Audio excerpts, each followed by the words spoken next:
আজকে একটা কাস্টমাইজ রসমালাই কেকের ডেকোরেশন শেয়ার করব। এক মায়ের জন্যে তার ছেলেমেয়েরা এই কেকটার অর্ডার করেছিল। আমাকে বলা হয়েছিল কেকের মধ্যে যেন রসমালাই কোনো রকমভাবে কম না থাকে, আর যেন নাটসও সেভাবে থাকে। কিন্তু এখানে কেকের মধ্যে রসমালাই কোথায়? পুরো সাদা ক্রিম দেখা যাচ্ছে, রসমালাই তো কোথাও দেখাই যাচ্ছে না। সবাই এটাই ভাবছেন তো? এটার ডিটেলস ভিডিও জানতে গেলে আমার প্রোফাইলে চলে যেতে হবে। আমি একটি ভিডিও আপলোড করেছি, এটা কিন্তু শর্টসে না, ভিডিওতে এর ডিটেলস আছে, সবাই চাইলে দেখে নিতে পারেন। এর ফুল ডেকোরেশন ভিডিও ওখানে আছে।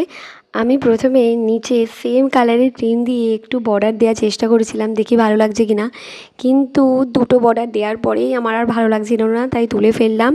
তারপরেই নাটস দিয়েই নিচের বর্ডারের কাজটা করলাম। তো সবাই এক্ষুনি যান আর এই ডিটেলস ভিডিওটা তাড়াতাড়ি দেখে নিন।